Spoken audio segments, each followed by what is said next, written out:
I'd like to call to order the Tiverton Town Council meeting of May 12th, 2014. We will begin with the Pledge of Allegiance. I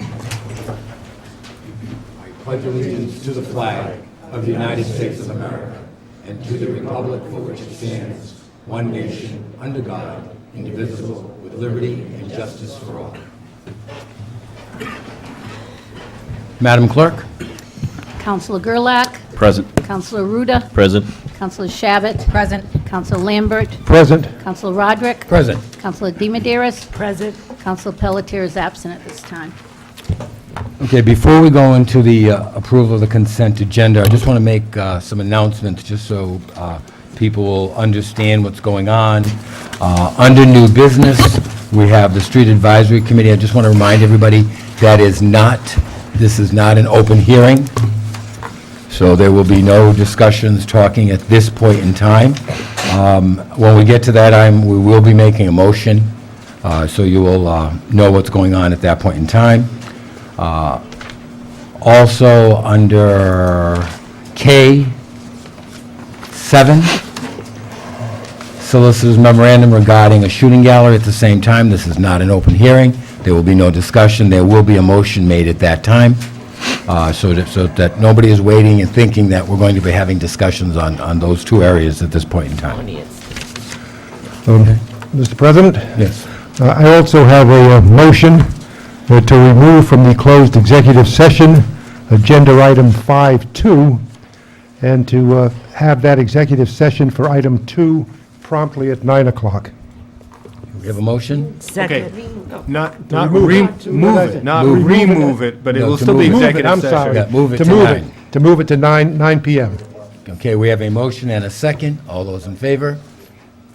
Okay, motion carries. That just so people know is that the attorney that we're working with will be here at that time, and rather than having him wait till 11 o'clock or so, and we're paying him, so we figured we'd want to get him in as quickly as possible. And then we'll come back into open session and session. complete the agenda. Okay, at this time, we will go into the consent agenda. I will ask Ms. DiMederos to read it. He doesn't have his glasses, that's why. Consent agenda, approval of minutes, regular council meeting, April 28th, 2014. Approval of executive session minutes, April 28th, 2014.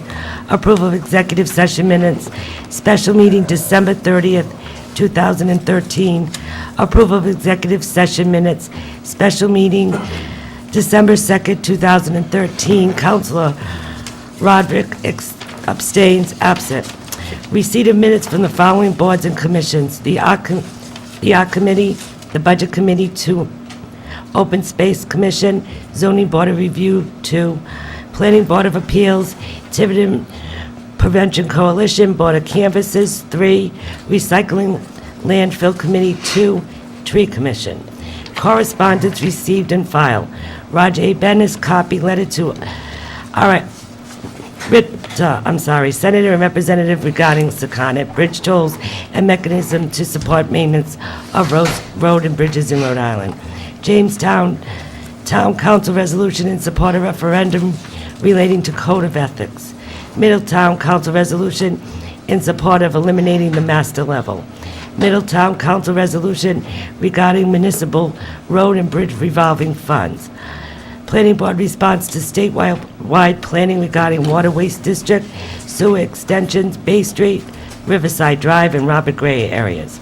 North Tiverton Fire District letter to legislators regarding establishment of wastewater district. Tiverton Conservation Commission, April 2014 newsletter. Chief Blakey, scheduling a public hearing on June 23rd to amend Article 3, Section 7871, no parking along a portion of Russell Drive. Town Clerk scheduling a public hearing for fee resolutions on June 23rd. Town Administrator memorandum to all department heads and applicable commissions. Town Administrator Department monthly reports for April. Michael Mark Jean abandonment to a portion of Roy Street from Crandall Road to Hemlock Street. Public hearing rescheduled to June 23rd. notice of public open houses regarding Tiverton Comprehensive Plan Update Schedule, June 11th and June 14th. Okay, any items to be removed? Item A1B.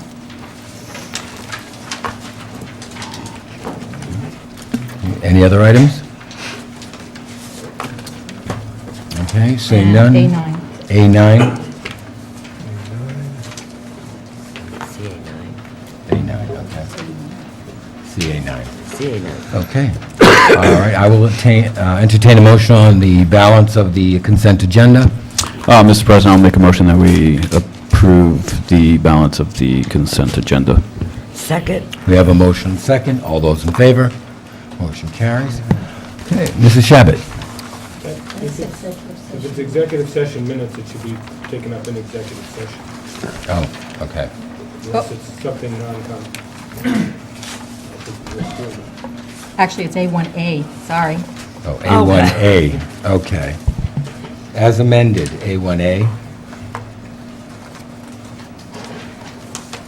I circled the Make wrong a one. motion to approve. On the meeting minutes of the Town Council of April 28th, on page 7, at the very top, it says the adopted resolution is attached at end of minutes. It's not attached. That's for the master lever resolution. And also on page 8, at the top of the page, for the comprehensive plan update, on the second line where it says the next meeting is tentatively set for 4/22, April 22nd, that should be May 22nd. It does say.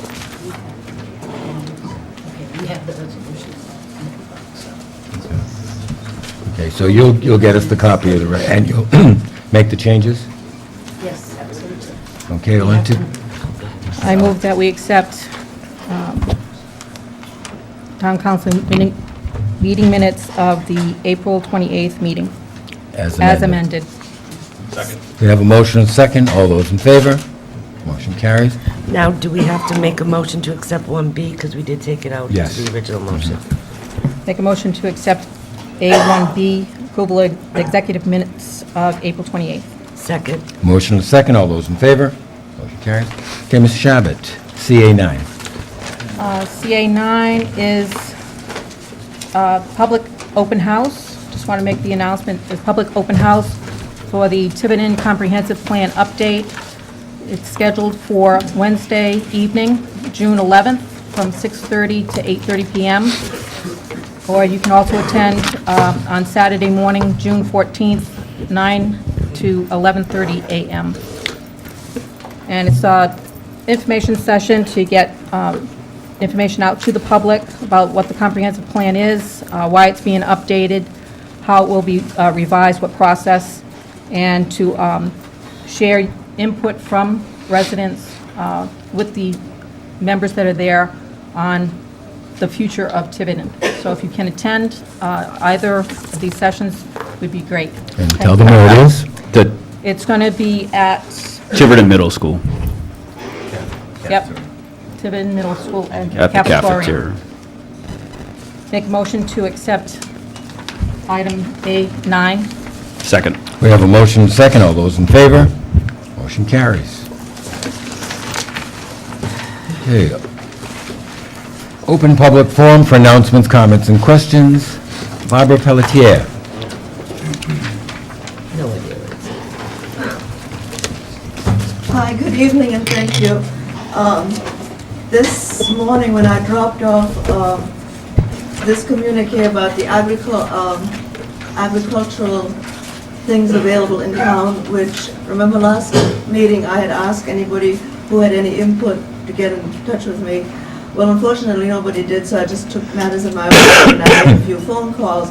And there's actually a lot of things, there are a lot of things available. I wrote them down, I sent a copy of it to Mr. Strickland, who's bringing in these Experience Rhode Island to us, and I started to talk with Mrs. Mello, also pointing out that this Thursday is chocolate chip day, so we started to talk about food, And I thought, well, we should have chocolate chips at the town hall. And Mrs. Mello pointed out very greatly that some of these people who actually produce food in town could very well be asked to, maybe once a month or for a special occasion, bring their product in so that anyone interested can taste it. And it certainly would provide people with farm stands, rather than wholesaling it, it could provide them with a more generous income rather than, go through a second-hand kind of thing. So we should consider that maybe, and things take time to gel.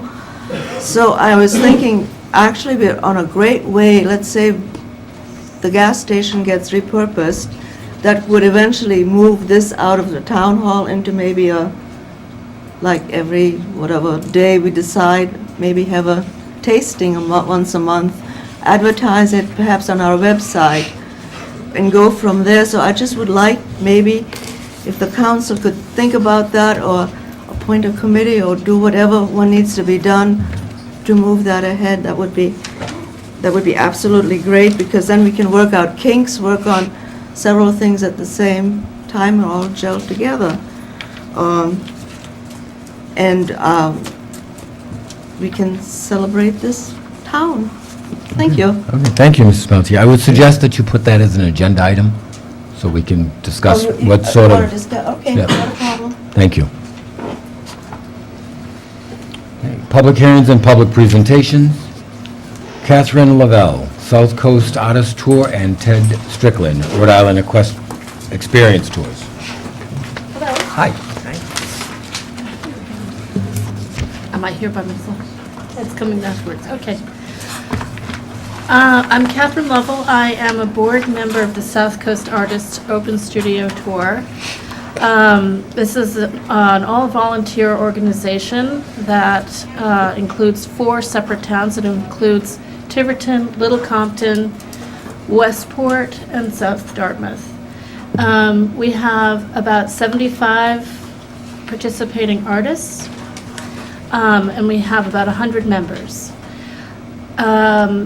This is our 11th year of having the tour, and it's basically open studios. So there are a lot of artists in this area because it's such a beautiful area.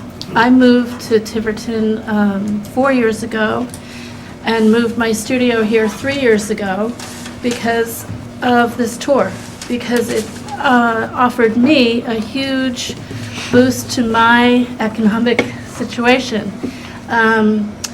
So that was my number one reason to move my studio here. I had a studio in Barrington for 10 years. I've been a working artist for a long time, close to 30 years.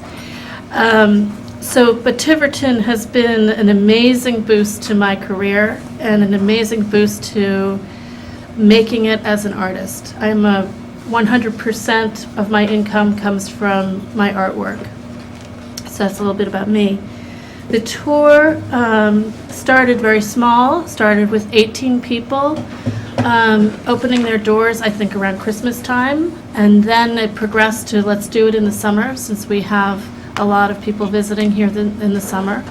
It's a huge draw for visitors, not just to Tiverton, but to all 4 towns. We, as South Coast artists, we produce 50,000 brochures. I'll show you those in a moment. We do advertising to about 2 million people see our advertising one way or another.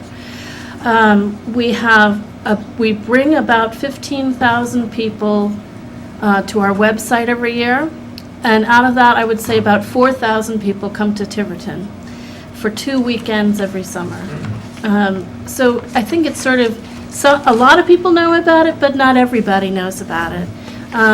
Susan Gill from the EDC invited me to come tonight because she recognized that it's a growing thing for our town.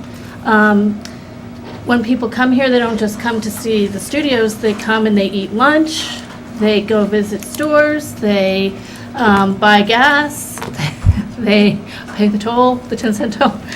So there's a lot of ways that people are bringing money to Tiverton and also spreading the word about what a beautiful town it is. what a great arts community Tiverton is. A lot of the members of the South Coast Artists Tour are Tiverton residents. I think it's actually, I don't have that number, but it's a large percentage of our membership is from Tiverton. So we feel that it's a great boon to Tiverton and to so many things like tourism and an economic boon to the town. So that's why I'm here. That's what I wanted to say. So, does anyone have any questions? Thank you. Any questions from the council? I was just curious, how do some of the other three municipalities, how integrated have you become with their, kind of our peer bodies there? I mean, from a benchmarking perspective, how have those kind of community government entities kind of Well, helped? Yeah, the town of Westport actually gives us a grant. I can't say every year because you don't want to count on it, but we have received many grants from the town of Westport. Tiverton, so Little Compton, every year they have an art show that happens on the first weekend of our tour, which they really integrate with it because it becomes a part of the whole flow of things. Dartmouth is not as much. I would say that Westport gives us the most support, and actually the most financial support. Is it possible to get some digital assets, perhaps coming off some of your print Yeah, brochures? yeah, I brought some perhaps brochures if we and, put on our website to help promote things? Yeah, definitely. We are a really strong marketing organization. Even though we're 100% volunteer, we're really strong on marketing. And I myself in my studio last year, my studio's in just south of the Four Corners. I had over 500 people come to my studio in 2 weekends. I had people from Africa, Switzerland, Japan, England. I had people from all over the country. I had somebody come from Alaska. I mean, we're getting people from not just, New England, but all over the country and all over the world. So we're happy to provide anything you like in terms of, for the website. Perhaps we can work with Susan Gill. Sure, I can provide her with anything. Yeah. Anything else from the council? Here, I'm just gonna give you, I'll leave these, a little stack of stuff. So I don't know if you wanna pass them around or, and then I have a little bit about basically what I've said and a few more items, a few more details. So should I just leave them here or? Town clerk.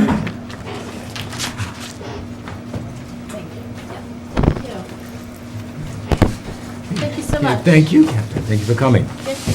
Okay, Mr. Strickland. Yeah, Ted Strickland with Experience Rhode Island Tours. We leave from the Rhode Island Convention Center downtown Providence Monday through Saturday.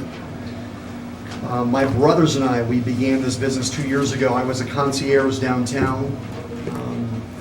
We saw a real opportunity for, most people come to Rhode Island, they know about Newport and Providence, but as far as really exploring the state, that's not been done. So we put together these experiences that leave every day from all the major downtown hotels, the convention center, and we bring them on these journeys around the state where we want to show them a little bit of the scenery, tell some of the story, let them meet some of the people and taste some of the local cuisine. So we have a new one this year. We started in April. It's going to go, actually ends May 24th, called Springtime in Rhode Island. And this begins at Blythewald at the Gardens. Then we have lunch at the Boathouse in Tiverton. Then we go to the Goose Wing Beach Preserve in Little Compton. We take them on a little walk through Wilbur Woods. We go to Sakana Point Lighthouse. We stop at Sakana Vineyards, and then we come into Tiverton Four Corners. Just a fantastic day. She was talking about the people that come to her, the art, just in the last 2 weeks. We've had people from India, China, Egypt, Spain, Ecuador, Georgia, Texas, Connecticut, Massachusetts. Tomorrow I have them come from San Diego and New Jersey, and they're all coming here. Just last week I had some people on board from Cairo, Egypt, who said they have been to San Francisco, Washington, D.C., Boston, and New York, and the favorite place they've been to in America is here. They really love, people love the eastern border of Rhode Island because you have a really unique scenery here. And so this is what we do. We do 9 different ones. Again, some of them are dine around tours around Providence. We go to Country Rhode Island in the fall, which focuses on the western side of the state. We do all different ones. I brought the brochures here with me tonight. But we just wanted to know, you to know what we're doing. We're looking forward to building this relationship with this area because people enjoy, again, this side of the state. We're doing this one through May 24th. Barbara's given me some great ideas, which I really appreciate, Susan as well. And I really want to particularly note tonight some of the people in town that have been very helpful. Kristen at Saconnet Farm. On Saturday, I had about 15 folks with me on Saturday. And one of the things they loved was going to see the Rhode Island Reds up real close together, and they were feeding them. And one of the guys from Houston, Texas, he said to me, man, this, of all the places I went to, this is the best thing that I did. They really loved it. And you know what? I really think that your town, this area, is uniquely positioned. I don't know how many of you have ever been to Branson, Missouri. Anybody here been there? There's a place called Silver Dollar City. And I mentioned this to Susan. Silver Dollar City, when you go into this place, what they do is they have these local artisans and glass blowers and all kinds of unique people. And people love to come there. I think that your town, because you already have the beginnings of it, I think there are Tiverton Four Corners, like they love going to see Diane at the glass place, Amy, the weaver of the yarn, which those guys have been outstanding.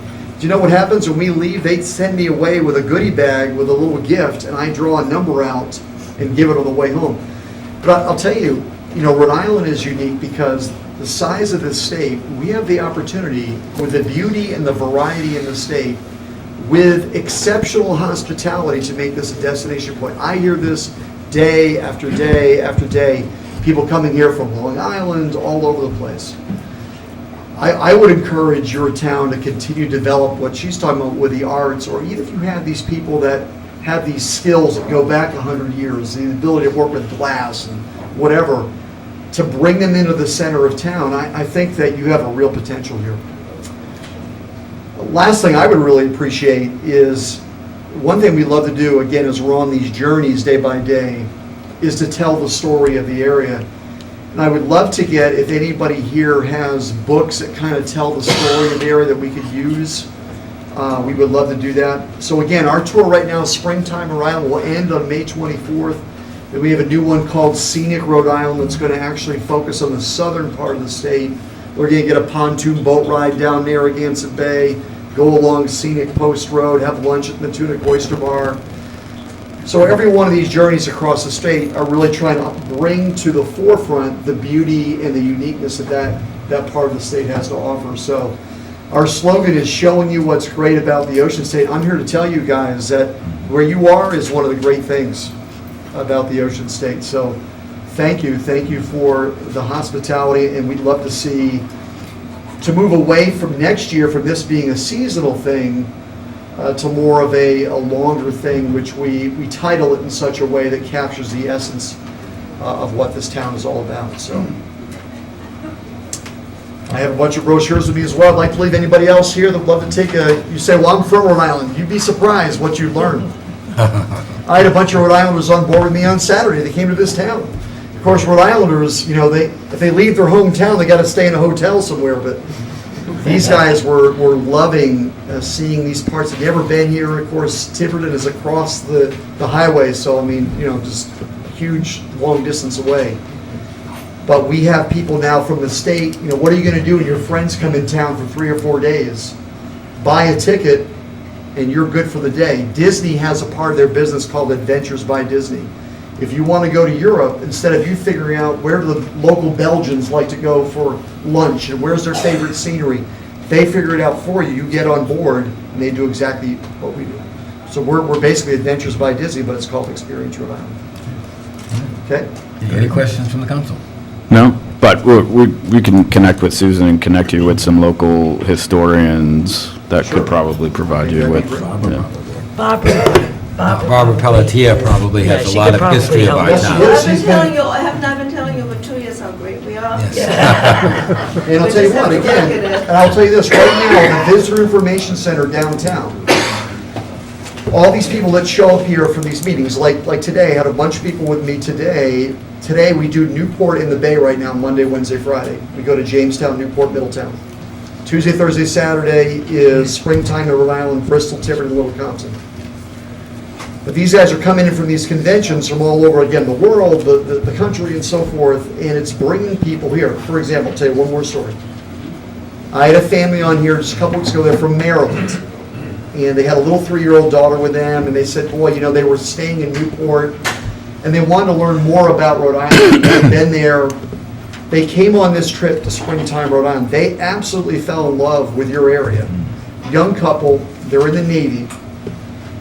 Well, they got off, as soon as they got the tour, they called their parents who live in Maryland. They're coming out here before the springtime tour is done, and these people are talking about, boy, you know, yeah, the idea of coming and live in a beautiful place like this. And so I think part of it is really just exposing people to what's here, and with a combination of a real, genuine hospitality. People really, really love it. So, again, keep on developing. I would love to see this area do something where you take these local artisans and make it more a permanent, not just occasional weekend thing, but a feature of this area. No one in Rhode Island does this. I've been on every back road. I think you're uniquely positioned here. Thank you very much. Thank you. Yep. Thank you. You want me to kind of leave these, or you want me guys to? Yeah.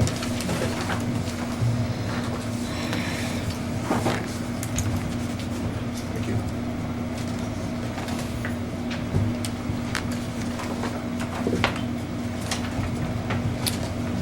Okay, Gil Fletcher and Barbara Pelletier, Paul Watch proposal for feral cat control.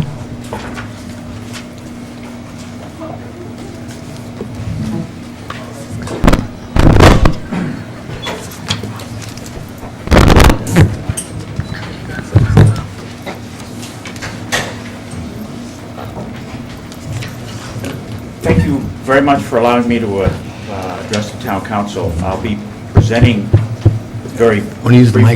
briefly. I'll be presenting on the feral and free-roaming cat challenge that the state faces, and just a full disclosure, it's an amazingly complex issue. It's very large in terms of numbers, in terms of the human beings it affects. It has the greatest effects, of course, on the poor animals. But there are financial issues that touch the state, but mostly the cities and towns who have to deal with the all the effects of feral cat overpopulation. I'd like to start. I promised Jay that I would keep it to 12 minutes, and Barbara's going to tell me when I've only got 5 left. But I'd like to start with a video that was produced by a Tiverton native, whose name is Alicia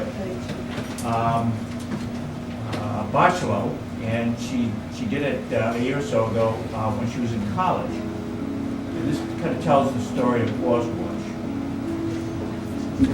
from the cat's perspective. They live in the shadows, the alleyways, empty lots, and condemned buildings of every neighborhood.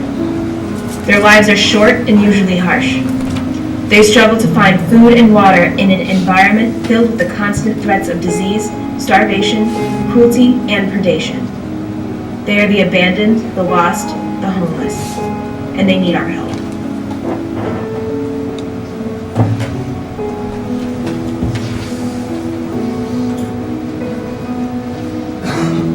True feral, or wild cats, began a symbiotic relationship with humans 10,000 years ago. Over time, they were domesticated by people and evolved into a unique species, the domestic house cat. All of the cats in Rhode Island that we refer to as feral are not true feral, but the unsocialized offspring of escaped or abandoned domestic cats. This domesticated species is not well adapted to life in the wild, and they lead short lives of want, predation, and fear.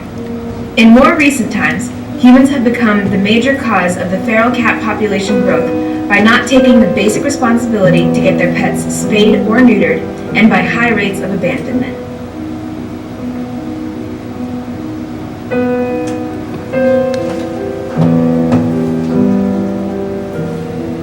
Paws Watch is a 501c3 approved cat rescue group. Our mission is to end the growing population of homeless, starving cats in Rhode Island by humanely trapping these cats, having them spayed or neutered, vaccinated, and then returning them to their original environments where they can live out their lives without producing more generations of cats struggling to survive. We are an all-volunteer organization with no paid staff or employees and no office space. Our only asset is our checking account. We receive financial support through fundraisers such as today's silent auction, supporters' donations, and a few small grants.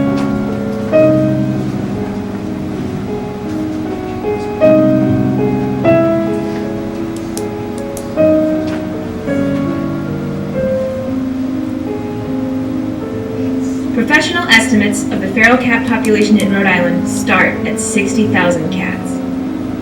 Their lives are ones of unrelenting fear and misery. Their mortality rates are eye-watering. 75% of all kittens born in the wild die in their first 6 months of life.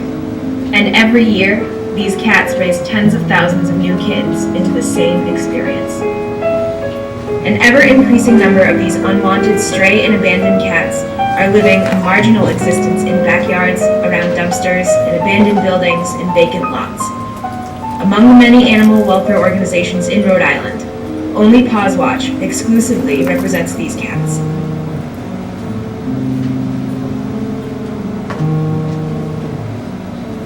Paws Watch believes that these cats have the right to live in safety, to be as healthy as pet cats, and have access to food and shelter. Paws Watch is committed to both humanely reducing their population and to raising the status of these overlooked animals in the public mind. The trap, neuter, return protocol that Paws Watch advocates works to stop reproduction before feral cat populations become excessive. The feral cat population first stabilizes as fewer kittens are born, and then declines through natural attrition. Spaying and neutering improves the lives of these animals by eliminating the aggressive behaviors associated with mating competition. Their relationship with their communities also improves as nuisance mating behaviors are eliminated. We are a no-kill organization, and we acknowledge the need for euthanasia only to relieve unbearable and irreversible suffering.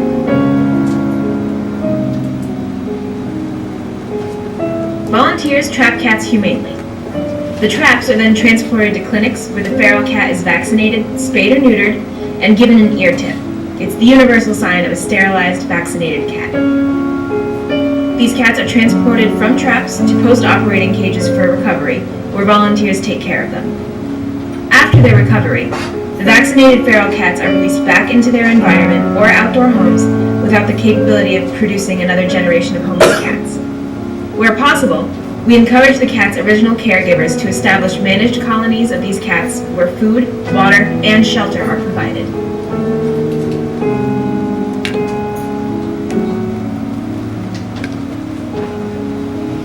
Your help and support today will help us reduce feral cat populations across Rhode Island.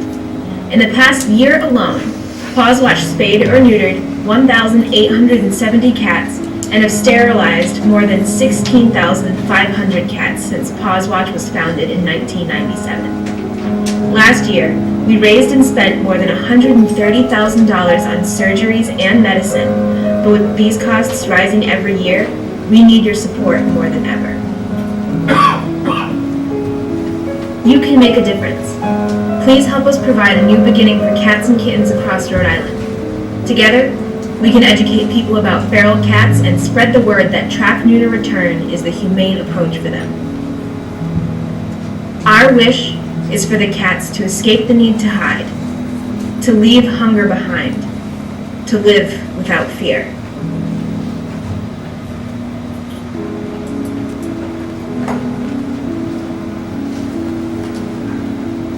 Well, that's what the Tiverton Public They live in School the System shadows. can produce. The alleyways, empty.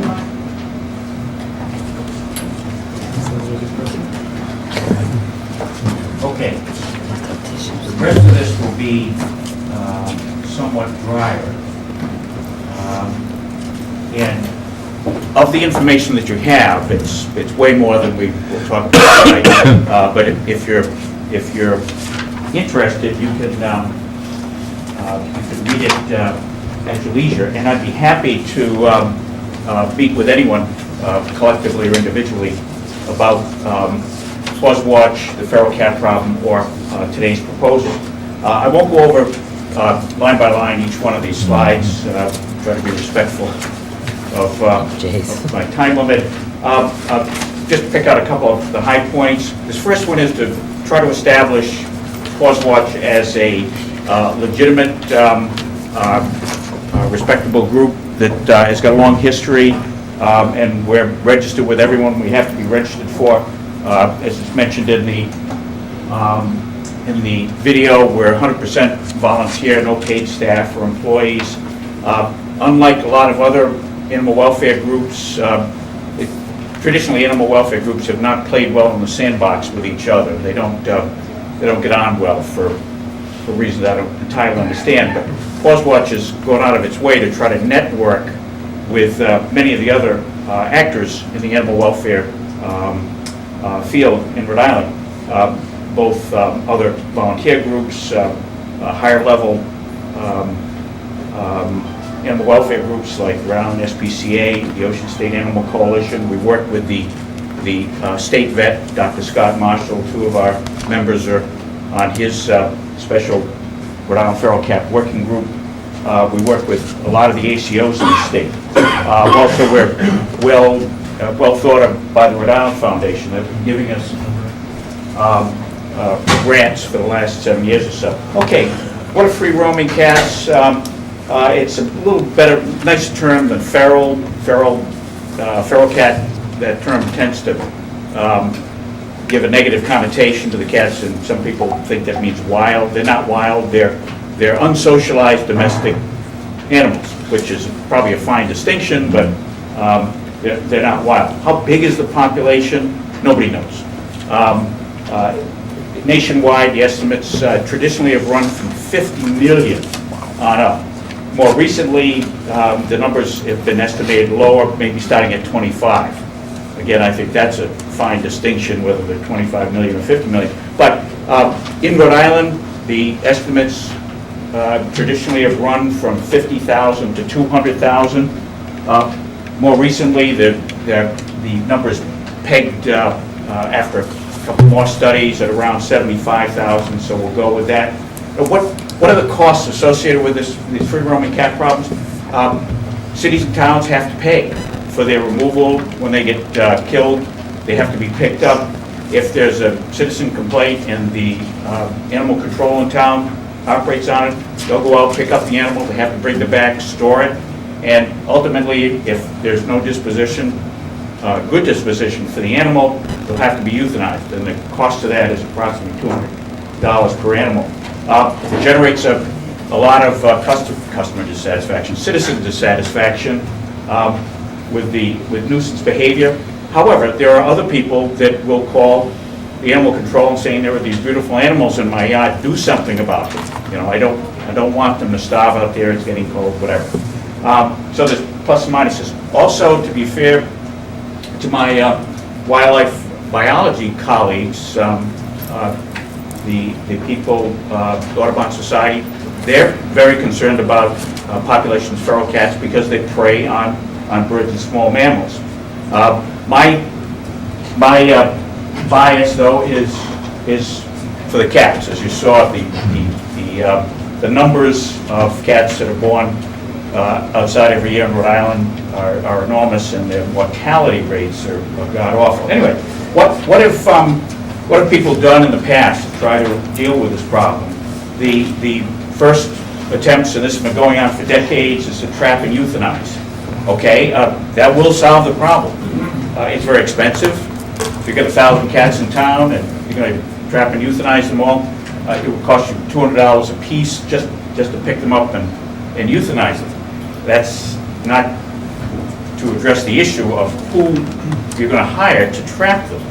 You know, and they would know that these ones would all be killed. That's been done in other jurisdictions, and it meets with a lot of public opposition. And the tragic fact is it never works. People have been doing it for decades. It never works. The reproductive rates of cats are so great, and the fact that when you clean out an area, they just come in from the contiguous areas. The trap neuter return protocol was developed in Europe about 30 years ago, and it has been very effective. It's tough to sell because people don't want to hear that you're going to trap these cats, neuter them, vaccinate them, and then put them back. They said, well, I don't want them back. But otherwise, you've got to euthanize them, and there's going to be a lot of resistance to that, and there's a heavy cost to the town. If you put them back and you take a step backwards and say, well, we'll let nature take its course, they will pass away very quickly, in a few years, by natural attrition. It's viewed as a humane alternative. It's not, it's not free, it's not easy, it's not painless, but it's a lot more humane than trap and euthanize, and it's advocated by virtually all the major animal welfare groups in the United States. As it was described in the film, it's TNR as what it sounds like. The cats are humanely euthanized, neutered and vaccinated by a veterinarian, and then after recovery they're returned to their own home. If we can find, frequently there's a caretaker. 12% of the families in Rhode Island feed feral cats in their backyard or where they work. Amazing number. But and those people we will educate. Sometimes we provide some financial help, cat food, if they will commit to providing food, water, and shelter for these cats once they are neutered.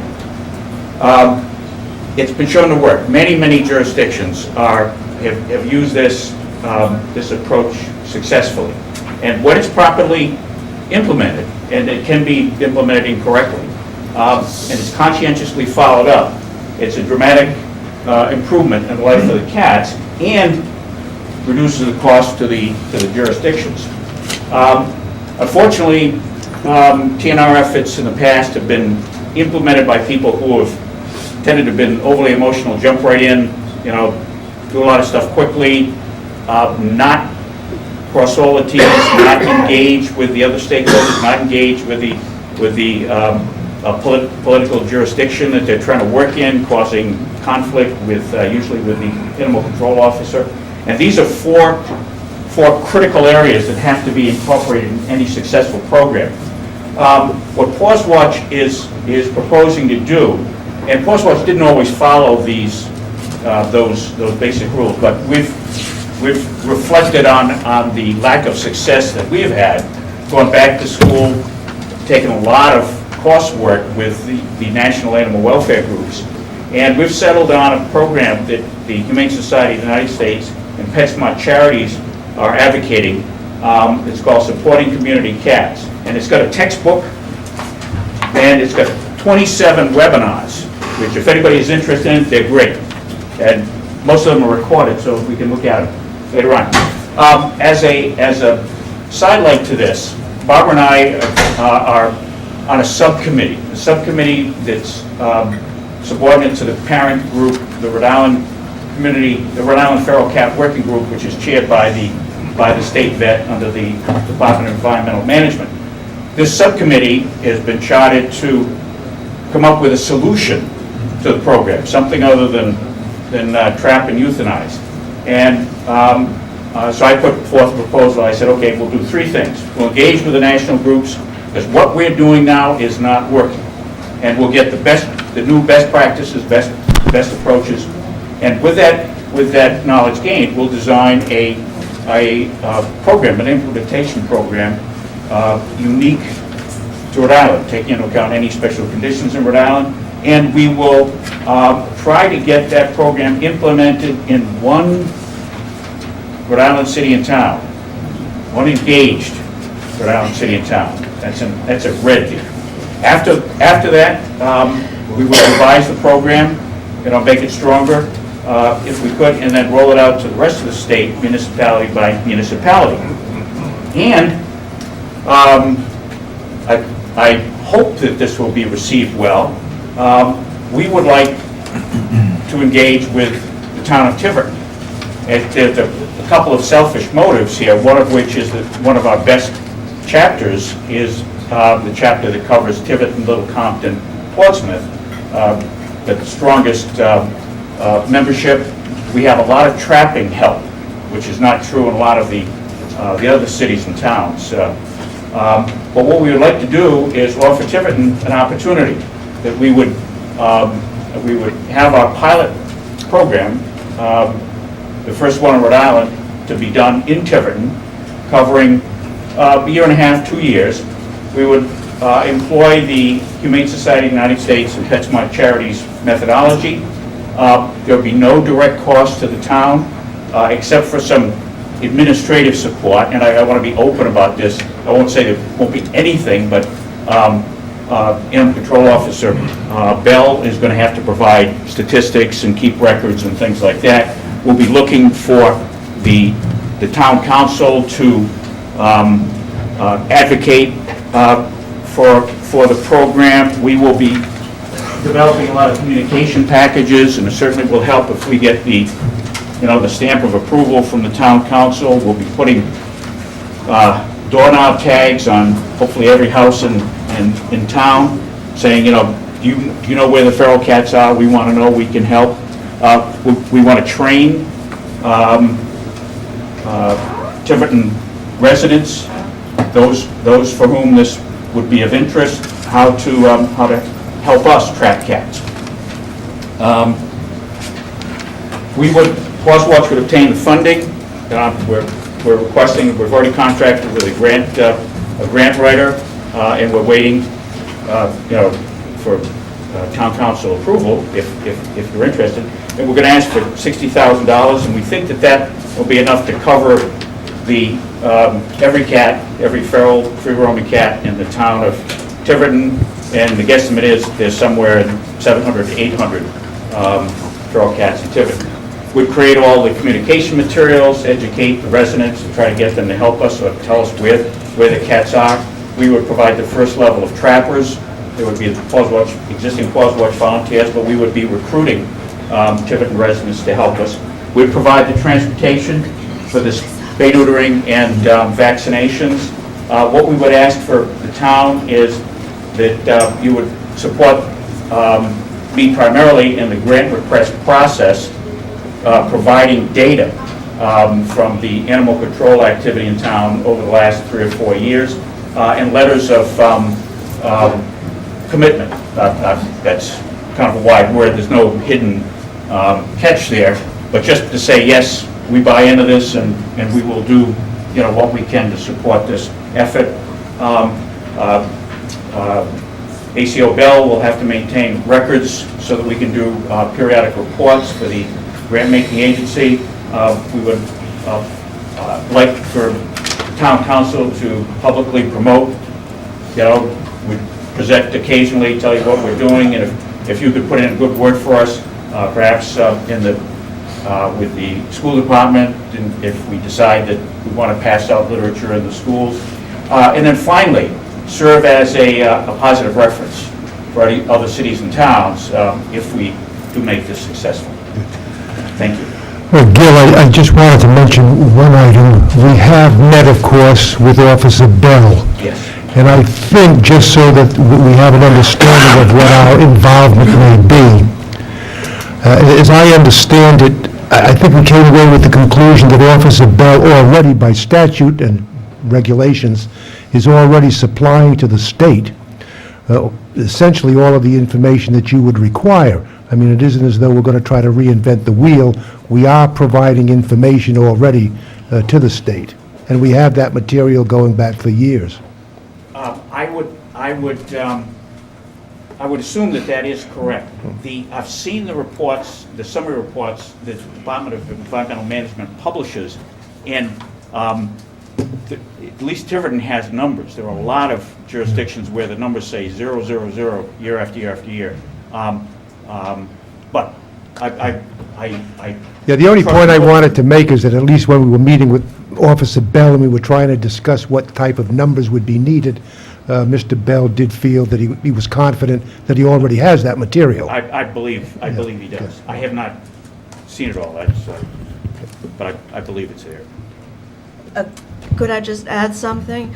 I think Tiverton is extremely fortunate to have the trappers and Paws Watch, the people of Paws Watch, Michelle Barcelo and Laurie Mello, working at this for about 10 years, because when Placing Paws got involved about 10 years ago, it was at the request of, at that time, Ray Jones, the animal control, because Datsun Estates was absolutely overrun, and it was a mess, and we cleaned it up. And what Placing Paws essentially does is just provide the food and the wherewithal that some of these people can feed the cats while they're recuperating and have litter, and we pay for the medical care above and beyond the spay and neuter, and we do get grants from the Rhode Island Foundation and that. For that, I can see this, and there are far, far fewer kittens. Laurie Mello keeps excellent records, which we can submit also, and I can see this as an absolutely wonderful opportunity. For one thing, all of these feral cats will get rabies shots, and heaven forbid, if there's an outbreak of rabies, little kids tend to go for a kitten, not realizing it's not domesticated, it's a wild cat that might have. So that takes a layer of Risk. anxiety off of us. They're going to be, the female cats, because they're not breeding anymore, are going to be healthier, and the male cats, because they're going to be spayed, don't know what they're missing, so it's a win-win. And I think Laurie said last year she did close to around 300 cats in the Tiverton Little Compton area, so that's a vast reduction in kittens, and there's actually a shortage of kittens. So all of these things are wonderful, and we make sure that any of the cats that are put back, spayed and neutered, put back into colonies, that somebody actually feeds them. They have shelter. If the people can't afford to feed them, we do provide them with food. So that's my input from Placing Paws, and hopefully it might help you make a favorable decision. And they will get that support from us throughout the thing. As a postscript, the most successful town that Paws Watch has operated is Bristol. And that was actually probably 6 or 7 years ago.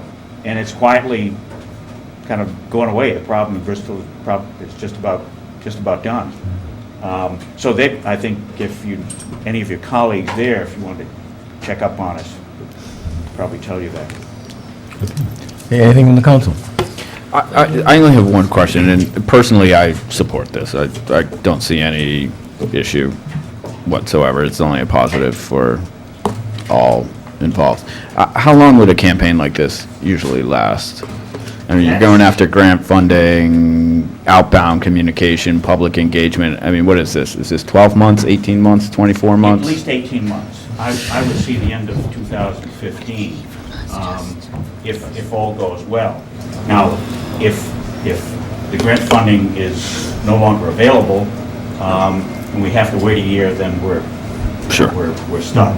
And unfortunately, for Paws Watch, that's my charity started their grant funding the 1st of April, and we've got people that like us that are badgering them not to give away all the money, to save some for Rhode Island. And I think we will get it. I'm very optimistic, because we have not had a good performance in reducing feral cat population in the state. Anything else from the council? Okay, I think at this time, I think what we should do is put this on our next agenda for discussion, and then at that point in time, I have one quick question, please. Yes, Chief. Where is Forever Paws located? Where is it located? The organization Paws Watch. Where is that? Our official, IRS address is Newport, but we have regional chapters located in 6 other places in the state. The reason I ask, if anything comes from Massachusetts, Rhode Island's laws pertaining to animals are much more strict than Massachusetts, so nothing can come across the border at all. We do have stats whenever you do need them. You know what, Chief? That was one of our big discussions. What prevents a cat from walking here from Florida? They don't have 10 cents for a toll. Yeah, we did have that discussion, believe me. The fact is, we do have a city next to us, and they are dumped here because we are rural, so we do get a lot of cats here, unfortunately for that reason, but we do have to be cognizant of the fact that the Rhode Island laws are much more strict than Massachusetts, and of course, the Rhode Island laws I discussed with Barbara is releasing the cats is a violation of state law unless that's changed recently. Once you take a cat and you feed it, you let it go, you're violating the law and But it's subject to. that's why we make sure that whatever cat is released to whatever area, there is somebody there, that there's tacit shelter, there are little igloos or something, and there is somebody that on a regular basis does check there's enough food around. At least that's the policy that Lori and that we've been following, and it has worked very, very well. And she is so inanely cat-loving that I like the idea with the rabies, that's great, but I do realize there is state laws. I know. And Okay, don't Chief. throw me in jail. Chief, if you would get the state statutes with town solicitor, just so that we know exactly what they say. Okay, I have them. Okay, and make As well sure. as the stats for the last 5 years. Okay. And then we'll put this on our next agenda for discussion and vote. Okay, thank you. It was a great presentation. Thank you. Thank you. Kate Michaud, announcement of Roger Williams University Community Partnership Center, Community Visionary Project for Stonebridge Gas Station. Good evening. Hi, Kate. Hi. Just a very quick announcement that the Community Partnership Center at Roger Williams University has accepted the town of Tiverton's application to do a summer project for the former Seaside Gas at Stonebridge. The project is a community engagement design program. It will comprise of 8 to 10 graduate students, the majority of them being graduate students in the School of Architecture. They're also going to have, hoping to get someone from construction management and also an engineer on staff. They have also engaged several volunteer professional architects that are going to volunteer their time for the project. And the goal of the project is to collect the community input with regard to what that property should be. To take that input, to translate it into some design drawings, and to issue a final report with a summary of the input, a summary of the students' analysis of the designs, and a recommendation on highest and best use for the council's consideration moving forward. Great. How long do we anticipate that taking? The project kicks off on May 22nd and will continue through the end of July. In the month of July, there will be a day-long public charrette, which we hope to hold at the gas station itself, where everybody will be welcome to come by. It'll be a drop-in event. Come by, chat with the students, chat with the professionals that will be available, and give your input, and look at some other designs that are being thought about, and give your reaction to those designs, and become part of the process. Great. And the only thing that has been taken off the table is a gas station. So, That is good. Okay, now, will there be some sort of advisory committee with this? yes, there will be an advisory group from the town side. I'm meeting with Arnold Robinson, who is the professor for the class this week, and we're going to talk in detail about the syllabus and about the way that he wants to interact with the town. You know, it is a partnership, but he really would like to gain input from some non-town voices, maybe some people that we don't hear from quite so often. Definitely to engage the business community, to engage neighbors, to engage the boating community, and anybody who is going to benefit from the redevelopment of this area. Great. Okay, anything from the council? Okay, thank you. Thanks for your hard work, Kate. Thanks. Thank you. Okay, the town council sitting as a board of licensing, advertised public hearings. TRDR Incorporated, doing business as Red Door Restaurant, 1848 Main Road, request for BV liquor license subject to meeting all legal requirements.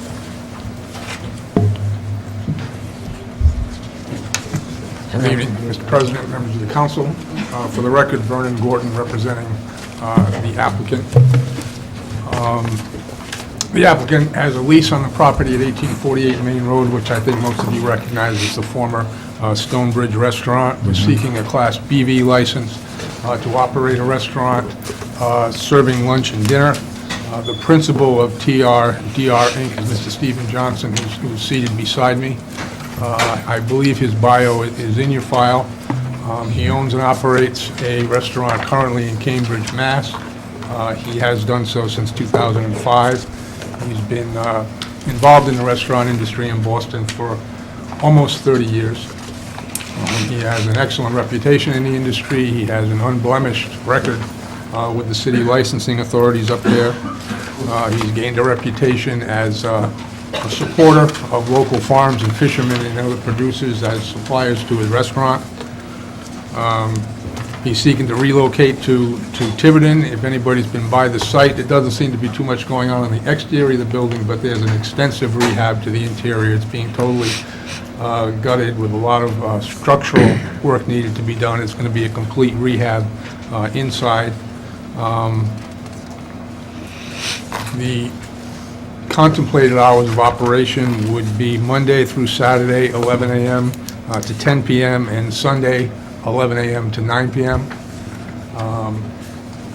Most likely, sometime after Labor Day and between then and Memorial Day, he'll cut back to Wednesday through Sunday. But I think he'd like to keep his options open to be open the remaining days of the week for things like Christmas parties and special events and things of that nature. I believe the menus, I hope, is in the file, and the seating plan, and there should be a letter from your building inspection department that the site is appropriately zoned for the proposed use. And that's all I have in the way of a presentation. Mr. Johnson's here, as you can see, and will hopefully be able to answer any questions that the licensing board might have. Okay, Mr. Johnson, first of all, welcome to Tiverton. Tell us a little bit about the Red Dory, what type of restaurant it is, and how you envision it fitting into Tiverton. Well, I'm familiar with the history of the restaurant site. Personally, being a customer in its previous incarnations, and have for a long time imagined that it would be a great opportunity, to operate a restaurant. The situation and this part of Tiverton, gives good access to the community as well as to the surrounding communities. I wanted, with the easy access to Route 24 and nearby to 195.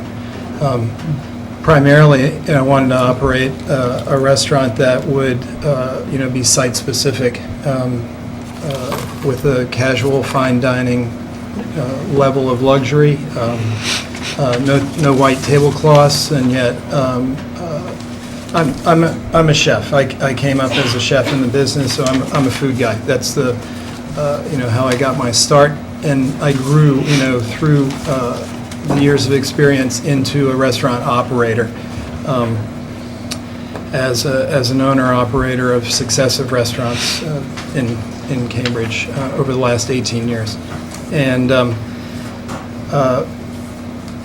my approach is to be an on-site operator. I like to work in my restaurants when they're open, as opposed to a corporate approach or an absentee type ownership.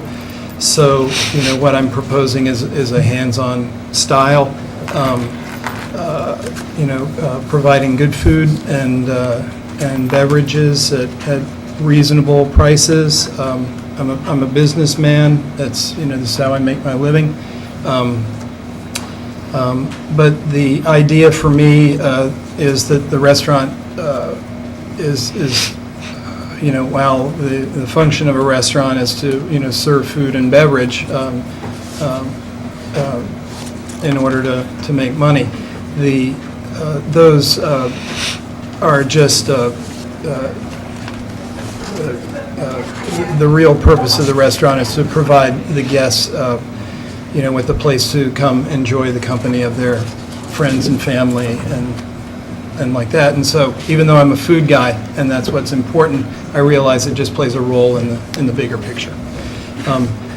My interest was in trying to fill a void that had been created on that location by the demise of the previous restaurant incarnation there, to reanimate that location, by creating a beautiful interior, comfortable, hospitable, with a view on the water, and that would, service the Tiverton community first, but also, as I mentioned, about strategically, given its location,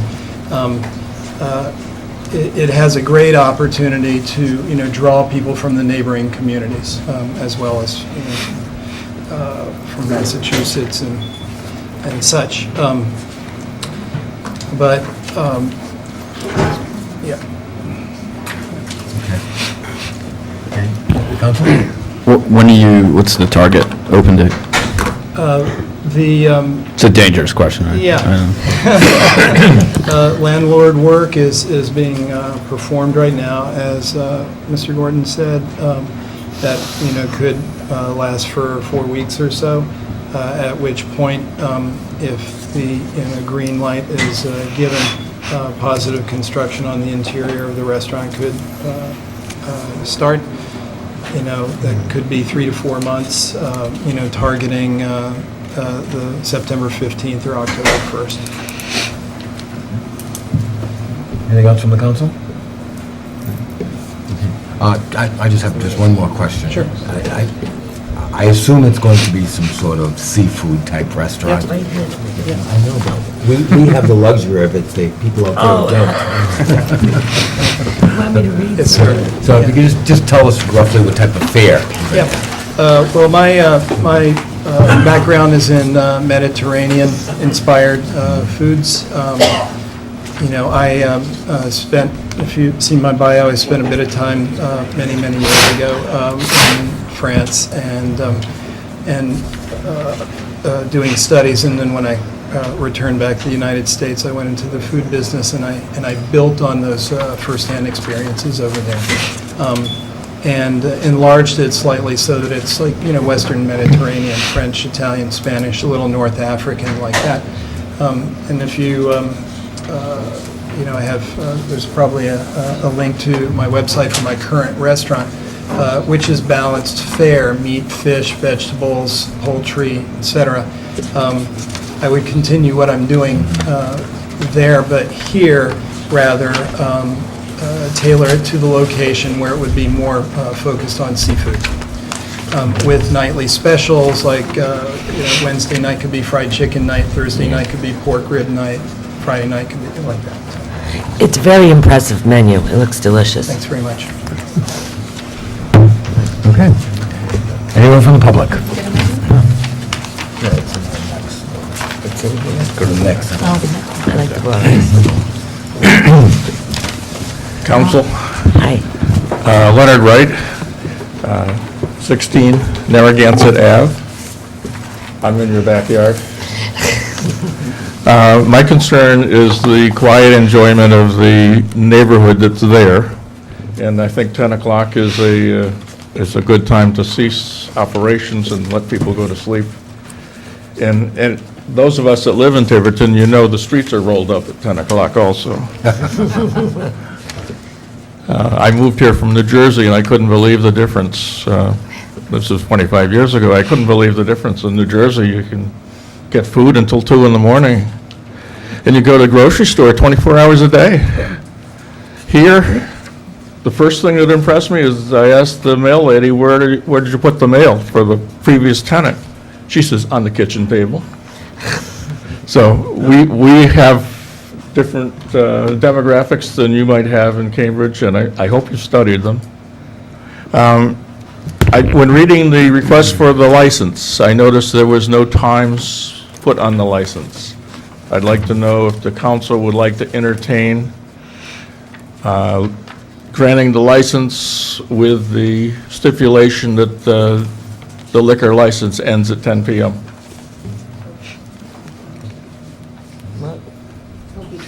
Whatever they're asking for here is what will be Stipulated in the license, yep. Yeah. And you're not looking into any entertainment on the premise, right? So there'll be no music or anything. So that's clear? It's clear. It will be stipulated. But I'm going to expand on that, 'cause 10 I'm going to p.m. ask Mr. Okay. Mr. Johnson a question. Would you be hosting weddings, parties of such there? Be happy to entertain that. My idea was to, you have a sketch, I think, of the proposed interior. Clearly was to keep it within the, allowable limits, for the site, total occupancy and such.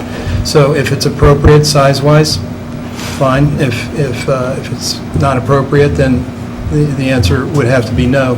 I think that the design of the space, would probably lend itself more to rehearsal dinner for the wedding that would take place, as opposed to the wedding party itself. Because again, I just want to make sure that we all understand that if those type of events were held, Yeah. the timeline still would be the same. Exactly, yes, sir. Okay? Yeah. All right. If I could just make one quick thing about, in response to Leonard's concern, I'm familiar with the area. I first set foot in Westport, Mass. in 1984 and have been a regular seasonal for the last 30 years. And I've been a boat owner and had a boat on the river for the last 20 years and such. So I'm not new to the area. I'm not just coming in here and swooping in. And so I'm familiar with the local, with the local vibe, and that's part of the attraction for me. From my years here in Tiverton, Tiverton is a tough place on restaurants. They come and they go. And Well, we'll be optimistic for this. Jeez, Lenny. Let's not when my two kids call were this 25 dead on years arrival old- here. When my two kids were 25 years old, my son had kitchen experience and my daughter had bartending experience, and I was going to buy a restaurant in town. I made, to 3 different restaurants I made offers and was beat out each time in price because I wanted it at a low price and there was somebody willing to pay a higher price. All 3 of them have changed ownership at least 3 times. It's not a competition, but if you want tough, you should come spend some time with me in Cambridge, so. Okay, thank you. All right, thank you. Yes, Mr. Tights. Yeah, I just want to note, you got a handout this evening, which also included the fact that they're planning to have alcohol service on the porch. So I just wanted to make sure you're aware of that they're requesting that be part of the license. Well, the bench is there, and they're adding 4 small tables and 8 chairs, but there was never liquor service, to my knowledge. No, there was. Liquor service. I had my share of beers. I had a Diet Coke up there once. Well, fine. It doesn't matter, we just wanted obviously to make sure that it's there and the public knows that. So are the hours that you initially sketched out, the Monday through Saturday, 11 a.m. to 10 p.m., and Sunday, 11 to 9, a reasonable window for which to operate? I mean, that would be the liquor license. We can talk about operationally on the victualling license as well, but... It fits my business plan. Okay. Yes, yeah. Okay. All right, anything else from the public? Anything else from the public? Anything else from the public? Okay, seeing none, anything from the council? I'll entertain a motion. Sure. I'll happily make a motion that we approve the BV liquor license for TRDR Inc. doing business as Red Dory Restaurant at 1848 Main Road, subject to meeting all legal requirements and the insertion of the Time. hours of operation for liquor service. Serving liquor. Second? Do you have those, Nancy? I have Monday to Sunday, 10 to 10. Monday through Saturday. I mean, Monday through Saturday, 10 to 10. 11 to Sunday 10. 11 to 10. 11 to 10. 11 a.m. to 10 p.m., and then 11 a.m. to 9 on Sundays. Second, or did we already second? Okay. Okay, Mr. Ruder seconded it. So we have a motion and a second. Any further discussion? Seeing none, all those in favor? Motion carries. Congratulations on the liquor license. Thank you. Welcome. You might as well stay there and be comfortable. I beg your pardon, but Oh, we have to get, yeah. You're currently just a bar. so- You can't serve the food yet. We're going to upgrade you right here. Non-advertised license, TIDR Incorporated, doing business as Red Dory Restaurant, 1848 Main Road, requests a victualling license subject to meeting all legal requirements. I will move that we approve the victoring license. I'm sorry. It's none. Oh, it's not advertised. Okay. Okay. Anyone from the public? Anyone from the public? Sally's here. Anyone from the public? Seeing none, okay, council. I changed my mind. No, I'm kidding. I request that I move that we approve the victoring license for TRDR Inc., doing business as the Red Dory Restaurant at 1848 Main Road, subject to meeting all legal requirements. Second. We have a motion second. All those in favor? Congratulations, welcome to Thanks very much. Tiverton. Thank you. Thank you very much. Welcome. See you in the fall. On the patio. Okay. Time to get busy. Tess Enright, TNC Main Street Incorporated, doing business as Tess and Carlos at 3879 Main Road, requests holiday license subject to meeting all legal requirements. Is anyone here?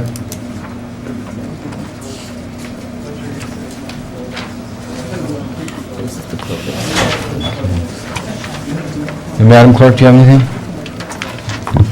No, there wasn't, I didn't see anything, any reason that would stand out on this. It's just a small clothing store, I believe, up in the Four Corners area.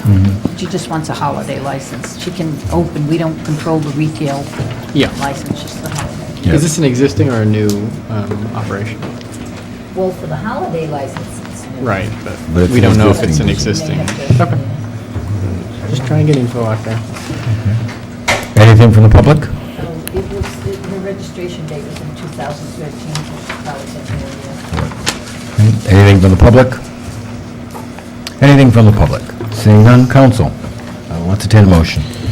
I'll make a motion that we approve the holiday license for Tess Enright, TNC Main Street Inc., doing business as Tess and Carlos at 3879 Main Road, subject to meeting all legal requirements. Second. We have a motion second. All those in favor? Aye. Motion carries. Okay, appointments and resignations. Resignation, Wastewater Management Commission, Margaret Murphy. We accept her resignation and thank her for her service to the Wastewater Management Commission in the town of Tiverton. You'll send that out, Mrs. Mello? Yes. Okay. Okay, unfinished business.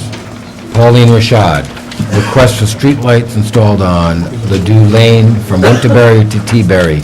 Recommendation from DPW Director and Police Chief Blakey.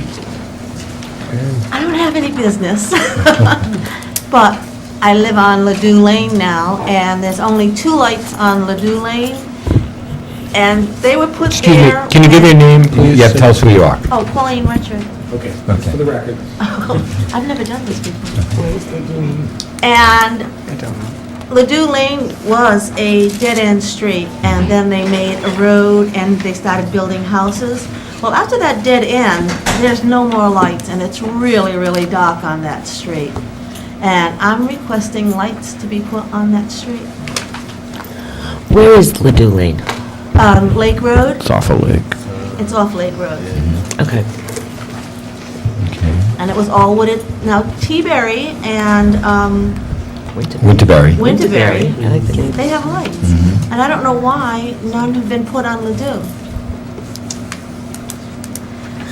Is it Is the- town-owned? Okay, Chief?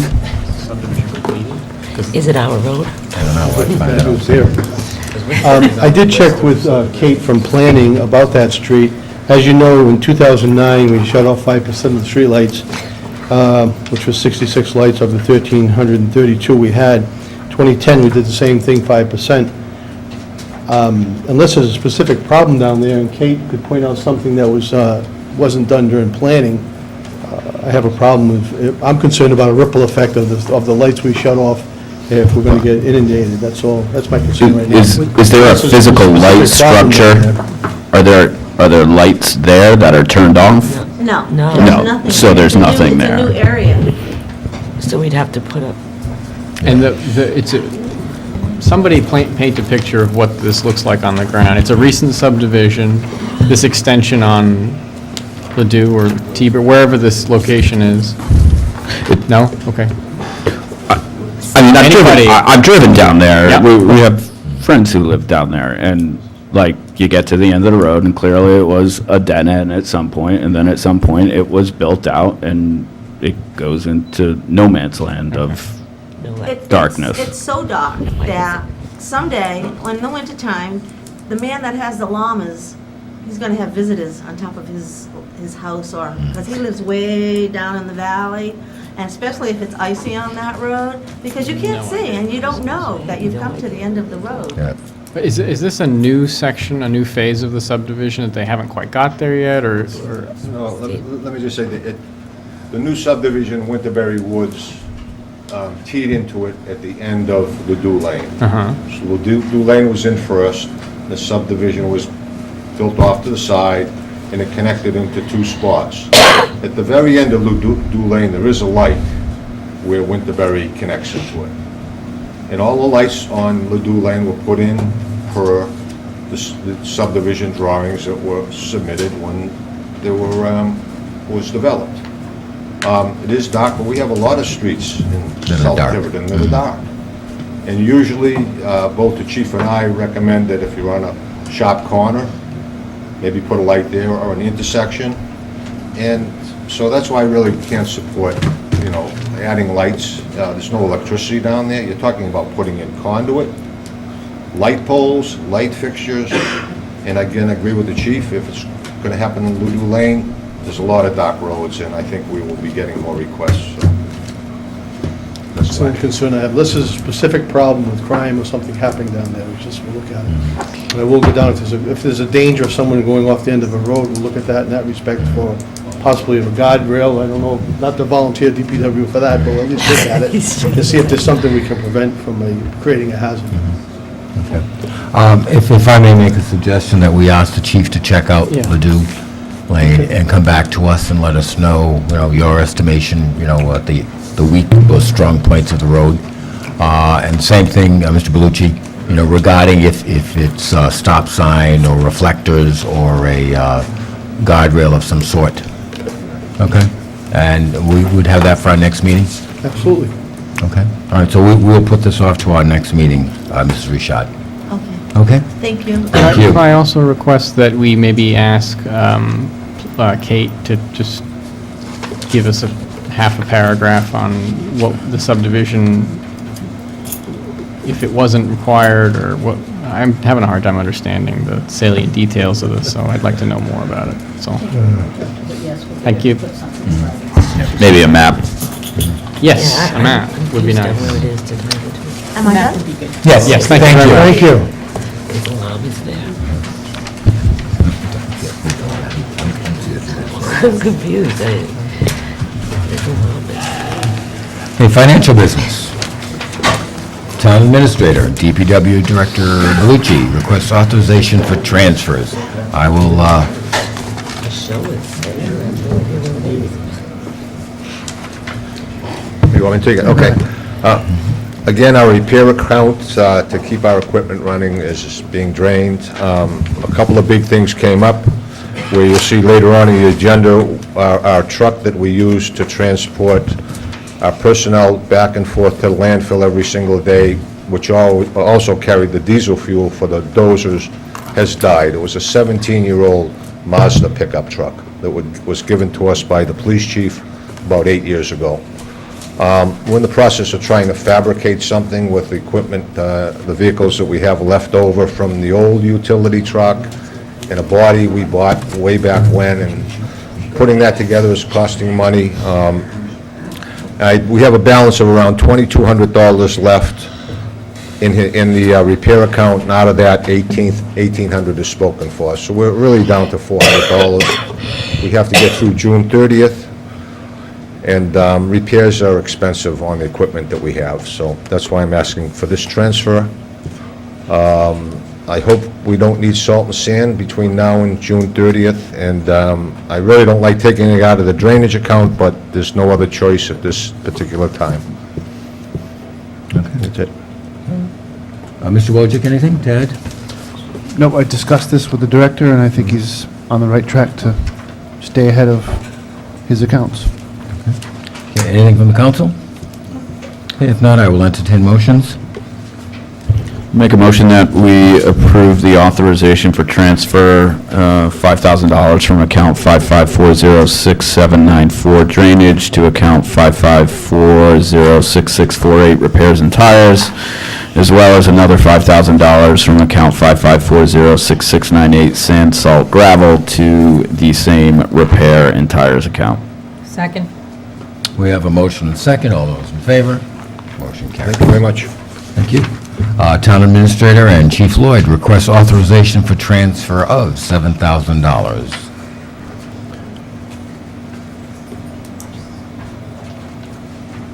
Good evening. The $7,000 coming out of our service contract account, which we had put in for last year prior to the approval of new Zoll monitor and defibrillators. That was a realization of the service contract from Zoll dropping and being covered, the new monitors and defibrillators being covered under warranty. Right now, there's $78 left in the maintenance account, and I still have 2 months to get through. Anything, Mr. Wojcik? Same thing, Mr. President, staying on top of his needs. Okay. I will entertain a motion. Make a motion that we approve the authorization, where we authorize the transfer of $7,000 from account 3310-6443 equipment service contracts to account 3310-7640 apparatus maintenance. Second. We have a motion and second. All those in favor? Motion carries. Thank you. You're welcome. Town Administrator requesting transfer of $7,040. Mr. Wojcik. Mr. President, this is a request for a transfer between two salary lines in the Planning Department's budget function. On the reverse side of the transfer request, there is an explanatory memo. This is the same contract that we've discussed during the budget process that is currently in existence to allow one employee to serve in two different roles at the same time on a part-time basis, more or less. And so there's a necessity at this point in the budget, this point in the fiscal year, to transfer monies to prevent either account from going into the red. So as you can see, the $7,040 needs to come out of the clerk's salary into the planner's salary to cover that exempt time frame when that employee is working as planner. Okay, anything from the council? Okay, I will entertain a motion. Move that we approve the request for transfer of $7,040 from account 1150510 to account 1150510. Second. We have a motion and second. All those in favor? Motion carries. Town Administrator requesting transfer of $14,521.60 to Treasurer's accrual account. Mr. President, I will speak to the necessity of the transfer and which account I suggest it come from and go to. I will defer to the solicitor to explain all of the details. The Secundit River Bridge toll litigation, something we've discussed before, and about half of those expenses that were discussed by the various town councils participating in the litigation were set aside earlier, just before I started, when Nancy was your interim administrator. She put about $16,500 out of, I believe it was one of the insurance line items where we had an excess, and put it into the treasurer's accrual in anticipation that these bills would be presented for payment. The estimate at that time was that the total expense for the town of Tiverton would be $33,000, and that 16.5 was half. When all the bills have come in, it's a little bit less than 16.5, it's 14,521.60.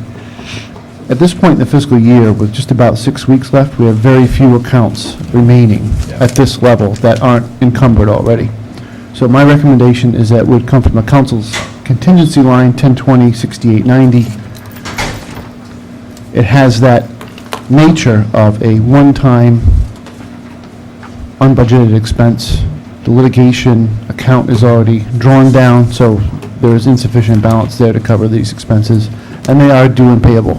And to that, I leave to Andy. Mr. Tights? Yeah, I'll just explain,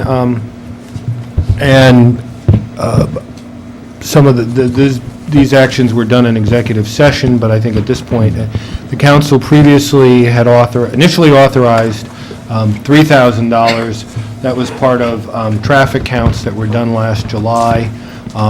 When we were worried that the tolls were going effect, we wanted pre-toll counts.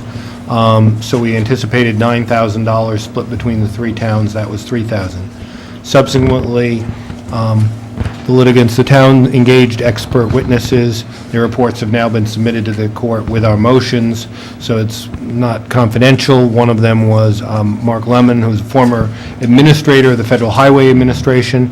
The other is Valerie Southern, a transportation consultant. They were providing expert support on the litigation materials.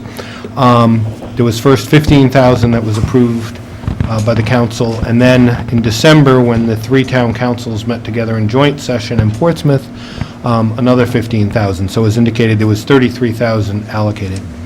Of that, on the money for the experts, the total came to $86,339.78.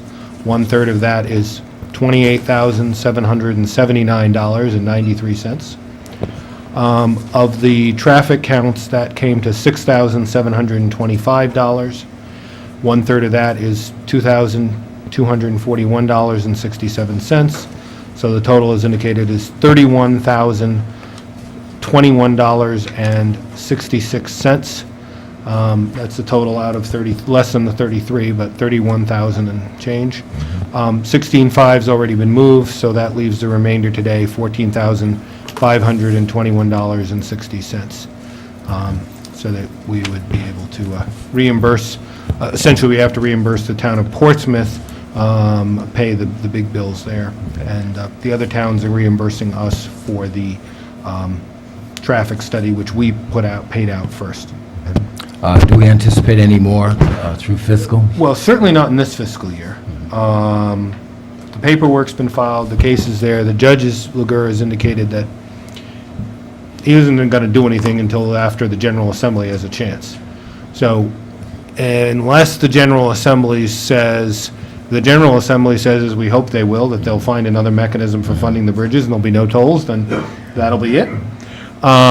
If the General Assembly fails to act, or acts to impose the tolls, then the case will continue, but I wouldn't anticipate any further expert test costs at all before June 30th, and and less than the amount that we've had here going forward. There is some follow-up stuff that would happen, but not to this degree, I would think.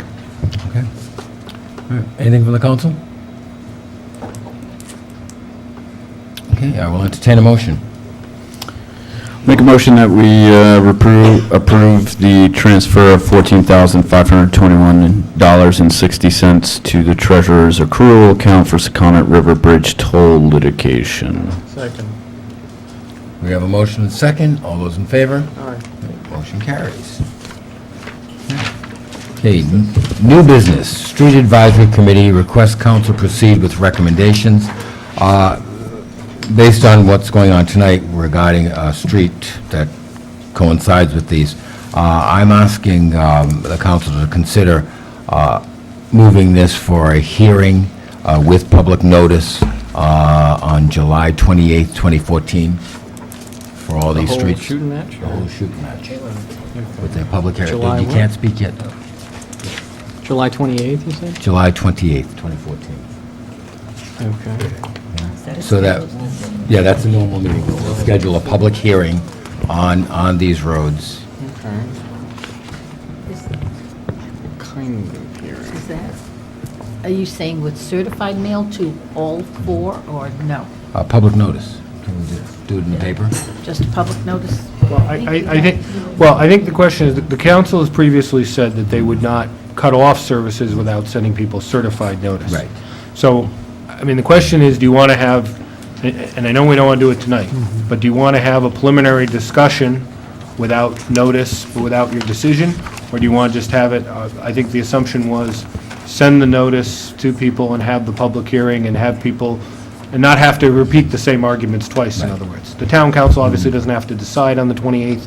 You can continue it for further information or deliberation, but we provide people with certified notice of that, which I think is what, it's only a policy, but it is what the council had previously said. Yeah, I think that would give us a better standing to, have a public hearing, and listen to all of it at the same time. Right, and frankly, it's something that I've recommended just as a matter of due process. If you're already providing a service to people and you're going to take it away, generally, due process requires that you give them notice, and I feel more comfortable with certified mail notice, so we have proof that they were notified.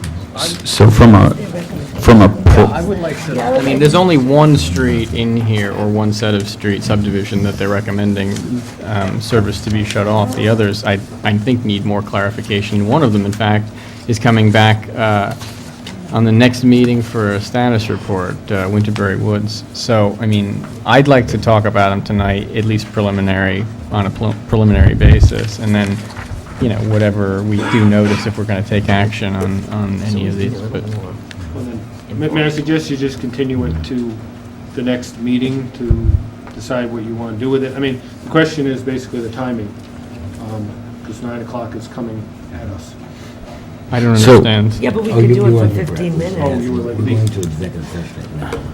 Right, but I'll be coming back. Oh, okay. well, we may be coming Yeah. back, but we didn't want to keep people waiting here Okay. until 10 or I apologize, I was We're never tardy. gonna So. get the Again, I mean, Winterberry is coming up our next meeting. Can we just clarify what that discussion is going to be? Just, sorry, I'm forgetting. Well, we're going to talk about Ladue and the lights and how it goes into That Winterberry. discussion. Okay, sorry. Right, so we just want to know what the status is there. I think if we're going to just for our friends on the street committee, if this is a process that we're going to undertake where we only want to talk about things once with in the context of a public hearing, that you guys know that, so you don't have to show up twice and hang around for almost 2 hours? Yeah. Again, I respect all the work you're doing, but I think, if we're going to discuss it and then have to go back and talk about it at the end and have people come in again, so that we'll end up having 3 or 4 meetings without.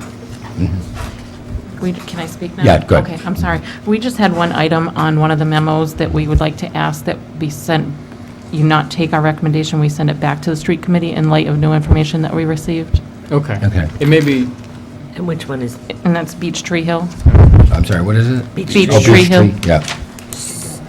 We don't So want you don't want to, Beech we don't Tree want to Hill. do that. We want to actually review it at next week's meeting. And- So it would only be Lawrence Court, Winterberry Woods, and Daniel T. Church Estates. Correct, and Winterberry was just kind of giving you guys an update on. Yeah, okay. Just since we're talking about a hearing being out on July 28th, would Beech Tree Hill be in that, at that time? Yes, we could have it by, it's going to be on next week's agenda. Okay, so we'll keep the 4 for that, for public hearing. Mr. President, I think we're confusing 2 of them. The one that's going to need the certified letters is Daniel Church Estates. Right. They have not been noticed on all this stuff, so they've got to get that by certified letter. As far as Beech Tree Estates, that has already been presented to you for acceptance through the planning board, which is where that has to come from. And for that, you required the solicitor to get the homeowners association, so the street committee is kind of pursuing it more. Yep. But I don't think we need to notice them by certified mail. You already have someone from that association, and that's really going to come from the planning board. Isn't that where that's going to come from? Yes. So The why issue- would I send them certified letters? The recommendation that you see in here may change because of the information. Oh, as far as the homeowners Yeah. association? Okay. All right, so, But we're in a process right now with the planning board. We're kind of driving down two parallel roads, it would seem, on that subdivision, no? well, it is. I'm going to ask the planning, Kate, Yeah. to give us a report on that as well. And the street committee, I'm sure, will meet and come up with, a little more concrete. But right now, the only one I'm going to be sending certified mail to is Daniel Church Estates, because you don't want And have we- Lawrence Court by certified mail. They've all been all to your been to the meetings street and in committee meeting, agreement. and they were all on board with So would it. you like some of it continued not for that date and just the public hearing on Daniel Church in July? Okay, well, Winterberry... I think you're combining too many for Yeah. that one public hearing for Well, openness. Winterberry would want to discuss it on next meeting. So we're going to continue Winterberry? Winterberry, If they've met again before right, then. and Beech Tree, since you are going to put that on your next agenda. It will be on our next. All right. Winterberry, Beech Tree, and Lawrence And Court Lawrence can go Court. on the next. On the next. And then Daniel Church will be, That we're going to send. that you're going to certified. notice. Now, have we been in contact with anybody at Daniel Church, any of the residents at Daniel Church Estates before this process? During your process? I have not. The previous street committees Yeah. have been in contact and had numerous meetings with them. I personally have not. Okay. So they have to be noticed. They don't even know they're. Yeah. Okay. Yeah. And that was They gonna do be know my they're on the agenda 'cause recommendation, my Mr. phone President, rang a few for times today. certified mail, because I read your position as to why the services should end, but I really didn't understand No, what you were that's why saying we was the position of the residents, and I'll just quote a sentence. I think we should... Oh, so, hold yeah, off that's on that. right. But my point is, I think that there has to be, we have to get certified mail out to them, because what we're doing is getting your interpretation now of what a street committee interpreted the position of the residents at some earlier date. I mean, Right. And we're in the... and then I yeah. can't understand. I'm sorry, whose phone is that? Can Yeah. you just ask that Yeah. the phone be turned off? Whose phone is it? Okay.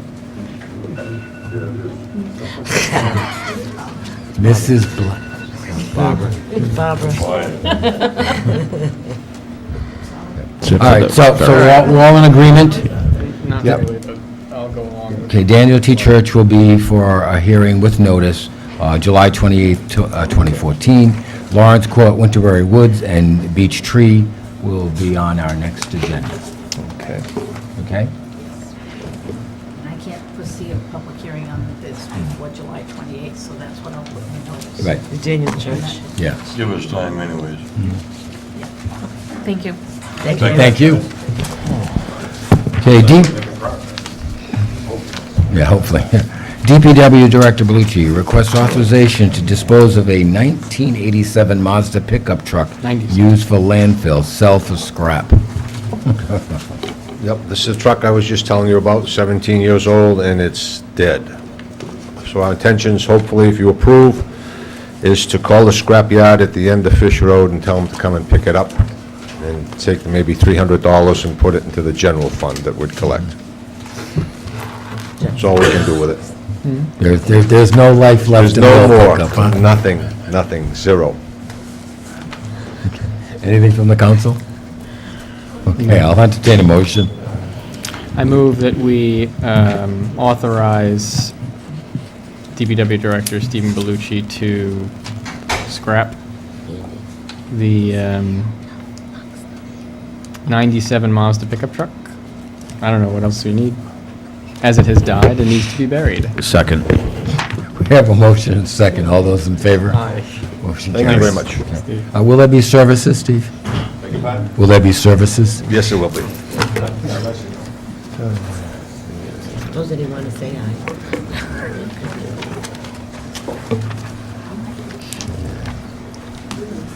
Bids, requests, and proposals. Town administrator. We have... No, town. Oh, I'm Still sorry. got new business. Town administrator, Oh, Town administrator, EDC Chair. Well, my glasses. Chair Scott Humphrey, council approve of letter to be sent to Governor Chafee requesting state involvement in financing and marketing of Tiverton Industrial Park. Mr. President, this letter represents my attempt to write a draft on your behalf as a council to request state involvement in what has been referred to many times in the past as Plan B for the industrial park. Plan A having been the RFP that didn't generate a whole lot of interest. The EDC chair and I have met, along with Kate Michaud and others, to discuss what our approach would be to bring this issue back to the forefront in the minds of the state. So this letter represents a first step in that process. The objective is to have the governor request that his Commerce Corporation Chairman, Marcel Valois, who was instrumental in getting the park to the point where it is proposable, if you want to use that word, non-word, as an option B, as a Plan B. So, protocol being protocol, we're going to ask the chief executive of the state to consider this as a matter of policy. We'll copy the necessary officials and hope that that meeting happens very quickly. For those who have followed this issue closely, you will recall that Marcel was involved at the time as one of the principals of the Economic Development Foundation of Rhode Island in coming up with a plan that always contemplated there being a third party, a conduit that would be the financing mechanism, take the burden off the town in order to make the necessary matches to any federal funds needed to continue the infrastructure improvement that would make the sites maybe not exactly pad ready, but very close to pad ready, which is where we need to be in today's modern environment, marketing land of this type. So that's the approach in the letter. My attempt to speak for you, which is why you need to approve it, because I won't speak for you without your approval. The emphasis was on the town's existing investment in the property. And to remind people that this is there is absolutely no comparison with any of the other popular news items of the day where state money was leveraged against assets that had no real contribution coming from the other side. In this particular instance, the town has invested many millions of dollars in bringing this property to the point where it is now, and the state's assistance is needed to tip the balances and get it to the next stage. So that is the approach I took in the letter, but nothing has been sent to anyone, so obviously if there are edits, but if it's good to go as it is, the faster we move, the faster we'll get an answer. Anything from the council? You certainly know more and better than I. Just your excellency sounds just a tad over the top, but whatever you feel is more appropriate as a salutation. It feels very almost Napoleon, but in any case. That might be appropriate. Yeah. Different governor. No, it's protocol, but Okay. yeah, if it's absurd, then I'll take it out. But most of the letters come into the governor's office with that No, salutation. but otherwise, I think the content was well presented, and I support this move. Would you have an alternative to excellency? Yes, but I don't know if you can write it. I did have one question. I almost hesitate to ask it. The only question that I had, and I thought the letter was great and well composed, my only question related to the timing, in view of some of the representations you make in the last paragraph. And I say in terms of timing, it would only be, for example, the proposed casino in Fall River obviously could have an impact on this issue. The Caprianato proposal off of Route 24 could have an impact. And it really may be a matter of months before some of those are resolved. I'm not saying this letter shouldn't go out, but I just wanted to raise that as an issue. It was the only issue that I had. Is this the appropriate time for this letter? I would recommend that it is, and because the more activity, the more interest there is on all of these projects on Route 24, you're going to get survivors that come out of the process. Something will happen. Something will happen, and you definitely want the Tiverton Industrial Park to be one of those pots that's ready to boil, if you will. Good. That's a good thing. Okay, thank you. Actually, I think you did a great job on it. Obviously, the park has been a thorn in our side for a while, but with the state starting to turn around ever so minuscule, but I think you're right, this is the time to at least get it in the forefront and to get the state's help. And I know Marcel Valois has been a proponent of ours for a long time. So, and he understands the park, and hopefully, we can get them all on board. So if we require a motion to send this to the governor, then I will entertain that motion. I'll happily move that we authorize or approve the letter to be sent to the governor as drafted, unless you really want to remove No, the salutation. I defer to the expertise in protocol. Second. I just have a question. It says, town administrator, EDC chair. This, I imagine, was done in partnership, or at least they're aware of. I see two of them sitting right there, so. Yeah, Scott couldn't make it Yeah. tonight, he had another commitment. But yes, absolutely, this is a joint draft, so it's Wonderful. been through Kate and Scott and I twice before it came to you. This is wonderful, because I view this as one of the first steps that we are making together on this project, and that's exciting. We're all kind of on the same page. I like that. All right. That's it. Okay, we have a motion and a second. Do we have a second? I'll second. Denise Oh, second. Denise, okay. Any further discussion? Seeing none, all those in favor? Okay, motion carries. Okay, yep. Okay, before we do that, I want to do this very quickly. Mr. Tights, Mr. Tights. I'm going to request a motion that we take item K7 out of order. So moved. We have a motion and Second. a second. All those in favor? Case 7? Yeah, the memorandum regarding the shooting gallery. Right. As I had stated earlier, Case 7, which is the memorandum shooting regarding the shooting gallery, this is not an open hearing. So right now, that is only for us to make a motion to receive and file. Obviously, this will come up, I'm sure, soon as a hearing and further discussion at some time in our near future. Yeah, I mean, it may or may not be a hearing, but it would be a public item if it was placed on the agenda as a business item. This is simply a memorandum to you regarding my legal opinion, and I'm at the disposal of council. The majority of the council votes and tells me to draft an ordinance providing for it, then I'll do it. If not, this is my view as it stands now, the Code of Ordinances today. Okay, I will request two motions. One, to receive and file the solicitor's memorandum regarding the shooting gallery, and a second motion to put this on our agenda for discussion and possible ordinance discussion at our next meeting. Well, do you want to go to the next one?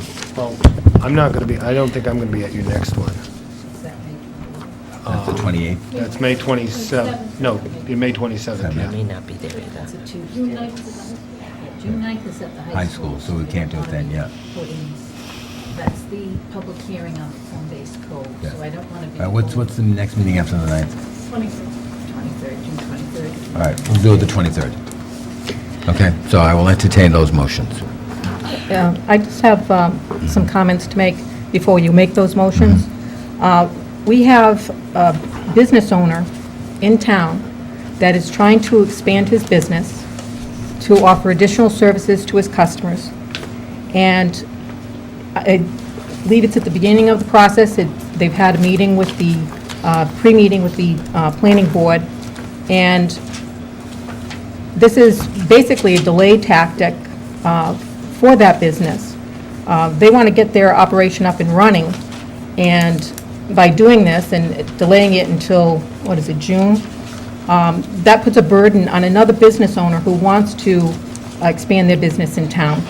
And that's not very business-friendly. Again, we're telling business in town that we don't want their business, and I think that's unacceptable. I think we're trying to get business in town. We're trying to get for people to invest in town, and this is a major investment. And by delaying this, you're hurting business in town, and it's out there. People, other businesses are feeling the same thing, that they're not important to the town, and with the process we have in place, they have no alternative other than to look elsewhere. So I think this is a delay tactic, and I think it's very unacceptable. This person has had a meeting with the pre-meeting on May 4th, and basically has been given the go-ahead to proceed. Has a letter from the impartial building official, building and zoning official, that it is acceptable use of the property. So you're leaving this person in limbo. Again, another business owner left in limbo without any action until months away. What do you suggest we do, Joan? I think we need to discuss it. But it's not on the agenda for approval. It's not on the discussion. It's not on, it's not. Again, As We part can of- discuss it. As But part you of vote. Mr. Tite's letter to the council, he has given us his conclusions, and he has given us a couple of action items that we can take. I'm happy to discuss this issue, and part of the reason that I think it ought to have a conversation is because I don't have a firm understanding of what direction is the appropriate direction. We have conflicting information from two of our officials in town, and that has to be resolved. And if it happens tonight, it's fine. If it happens next meeting, it's going to happen at some point, but I'm certainly not going to make a decision one way or the other with one-sentence explanations for why this is or isn't possible. And when the town solicitor has told us that it may not be a legal use, and his zoning certificate may ultimately, in the eyes of Rhode Island courts, not be worth anything, then I think we need to, for ourselves, for this applicant, and for any other person looking to do business in this town, with any type of use similar or otherwise, we need to figure out what the hell's going on. And this could potentially open us up to another lawsuit. Everything we do could potentially open us up to a lawsuit. I think we have to figure out what the problem is and solve the problem, not necessarily just, I don't know what, pretend it's not there. I'm not sure. I agree with Brett, because this is unclear to me, too. We have two conflicting opinions. right. Again, I think it's something that, and I'll only speak for myself, that I don't know enough about. And We don't even have a copy of the zoning the zoning section that is referenced in the building officials. And again, and I, for one, in all the years that I've been on the council, have never purposely stopped any business from trying to do business in town. But again, on something that we don't, at this point in time, I think, have all the information, I don't think it's prudent for us to move on it. Why can't we talk about it at the next meeting? Because Andy won't be. Well, I will be here, but I mean, the Assistant Solicitor DeSenza will be here. If you want to put it on the next meeting, I'll see that she's familiar with it. At the very least, I think we need a copy of the section that supposedly allows an indoor shooting range in the general commercial and highway commercial zone. Don't have any of that in front of me. It would be nice to read for myself without having to lug my 10-pound book around. I think that's the point. You won't find it. You'll find that commercial indoor entertainment is a permitted use in the zone. That's what you'll see in the ordinance. And I want And that's words true. in front of me. That's true. Indoor commercial recreation is in the use table, and it is a permitted use in a general commercial or highway commercial area. Again. Is there a definition? of what And I'm sure there's entertainment is? not, because if we just had the section of the document in front of us, we would be able to decipher this, but... What's the reason why we can't resolve this at the next meeting? Really, first of all, I'll make it clear, I'm not interested in any delaying tactics, one way or the other. But I'd like to get it resolved. If that's a problem for the person who's making the applicant in this case, let's get it resolved as quickly as possible. It clearly is not an agenda item for tonight. Right. So that we can't consider it until the next meeting, 2 weeks away. But that's as best we can do. But I think if we have an applicant, if somebody's trying to move ahead and put a business in this town, we might as well try to resolve it as quickly as Mr. possible. Tights, will Mr. Senzo be up to speed? Yes. Okay, Could we then have- put it on our next agenda. Could we have the building official also also. here that made the recommendation? Because I'd like to hear his opinion. So would I. And I would like, at the absolute bare minimum, a Xerox copy of the zoning code for this town that is not in a 10-pound, 5-inch, hardbound book, please. I've asked for this 5 times. It's online. I don't want it online. I want it in a hard copy that I can bring here and reference and talk about and solve a problem. I'm sorry for getting snippy, but So I don't would you understand just- how we're supposed to make exactly what you decisions want? without You the have the code information in book. front of us. Or you want just this portion? I just want the zoning code. I just want the zoning code. Any town in the state, any town in Massachusetts, you can go to the planning board or the zoning official and buy for $10 a bound copy of the zoning code. And when I ask for it in this town, I am looked at like I am a Martian. And I know it's not your fault, but thank you. Okay, we will move this to our next meeting, and Assistant Solicitor DeCenzo will represent Andy on this issue. Okay? All right. And can we also have, you had a packet that was distributed to the council by the business owner This evening. this evening, if we could review that and discuss that at the next meeting as Sure. well, under the same topic. Background info. That's good. Okay.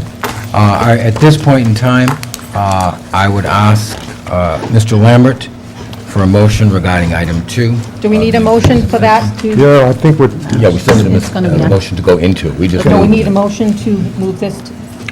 No. No. I don't think so, but Mr. No. Mr. President, I'm sorry, but could you, before going into executive session, could you just move L1 up, because that's on the financial town referendum. It's going to begin Thursday. I'm afraid by the time we get out of executive session, if it's late. I move that we move item L1 to wherever we are right now in the agenda. okay. Second. Okay, motion and second. Can I All those just, in favor? could I just ask a really quick question? The other items in agenda section K, what is going to happen to those? Well, we'll come back. We'll come back. and We're take gonna- it We're back. taking a little Yeah, break we're to taking a handle one break. issue. Okay. Yeah. Okay, Mr. great. President, This part won't get in. Okay. and- We have a motion and second regarding item L1. All those in favor? Aye. Okay. Madam Clerk? I just want to make a quick reminder to everyone that the financial town referendum is going to take place on Tuesday, May 20th. There's combined polling locations. They are the exact same polling locations you would have gone to for the last 2 FTRs. We will be using the VFW for districts 3301, 2, and 4, which is in the north end. We will use Country View Estates for District 3303 and 3305, which is that small district and the district that Country View is in. And then we will use Amicable Church for districts 3306 and 3307. The polls open at 7 in the morning. They will close at 8. There will also be absentee voting here at the town hall only. That will be this Thursday, the 15th, and this Friday, the 16th, from 8 in the morning to 8 at night. You have to sign an affidavit that says, I may not be able to make it on the 20th. And it will also take place here on Saturday, May 17th, from 8 a.m. to 4 p.m. If you have any questions on where you have to go to vote or anything with the absentee voting, please call the town clerk's office at 625-6703. Nancy, can folks also get that information on the town website? It is on the town website. We have done advertising. It'll be, again, this week in the Secana Times. We've posted this as well as the warnings in different locations throughout the town. We've put dockets and petitions down at the library, and we've got them all on the website, right on the homepage. If you go to FTR, you'll find everything listed there Is as the well. sample ballot anywhere so people can familiarize The sample themselves? ballot was put in the newspaper, in the Secana Times. It was actually published. It's also on the website. And the day of the referendums, there will be a large printed copy of the ballot at the entrances to the polls. Wonderful, thank you. Okay, thank you. Okay, Mr. Lambert. Hey, before you guys get rolling, next time I come with my range, am I going to be able to speak my piece? Or are you guys going to have your own little to-do again? I just don't know how it works. Actually, it wasn't a to-do, sir. To me, it was, but I'm just asking the question. Am I going to be able to bring my people with me? Well, again, it's not a public hearing. Well, how do I get it put on a public hearing? Then it won't be until June or July. Required 'Cause it's 3 weeks required. of advertising. Oh, okay. That's why it's going to be. Okay, well, that shows me. Mr. President, may I just ask, you've moved executive session item number 2 up, but could you also move executive session item number 1 to this, since it's dealing with the same law firm and Okay. same Okay. party, might as well deal with it. It'll be a quick one, but 1 and 2. Okay, well, entertain a motion, first of all, to move that out of order. to move it out of order. Yeah, I need a motion to move. I move that item number 1 under Section 5, closed executive session, be removed and moved to the proposed 9 PM executive session. Second. We have a motion and a second. All those in favor? Okay. Okay, now I will entertain a motion to go into executive session for items 1 and 2. Okay, Mr. President, I move that we go into a closed executive session pursuant to Rhode Island General Laws, Chapter 42, Section 46-5A2, Ray litigation, Faulkner versus Town of Tiverton. We have a motion and a second. All those in favor? And stay in closed executive session pursuant to Rhode Island General Laws, Chapter 42, Section 46-5A2, Ray potential litigation, and 42-46-5A4, Ray related investigation, Fire Department.